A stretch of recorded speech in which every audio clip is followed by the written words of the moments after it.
వరదలు వచ్చి 3 రోజులైంది. ఎప్పుడెప్పుడు ఎవరెవరు నీళ్ళు ఇస్తారా, పాలు ఇస్తారా, ఆహారం ఇస్తారా ఎదురు చూస్తున్నా. ఎవరైనా వస్తే బాగుంది. అయ్యో కడుపు వచ్చింది.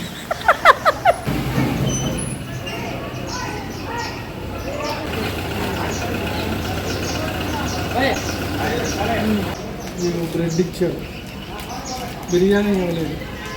ఇలా 3 రోజుల నుండి తినడానికి అలవాటు పడి ఇక తర్వాత ఎప్పుడు టాక్ వచ్చినా పరిగెడతానేమో.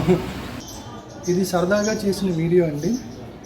గత 4 రోజుల నుండి విజయవాడ పరిసర ప్రాంతాల్లో చాలామంది వరదల్లో చిక్కుకొని ఆహారము, పాలు, అలాగే నీళ్లు లేక ఇబ్బంది పడుతున్నారు.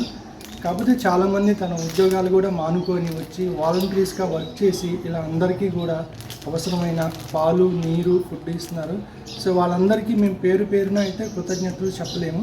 వాలంటీర్స్గా వర్క్ చేసి అందరికీ ఆకలి, దాహాన్ని తీర్చిన ప్రతి ఒక్కరికి కృతజ్ఞతలు.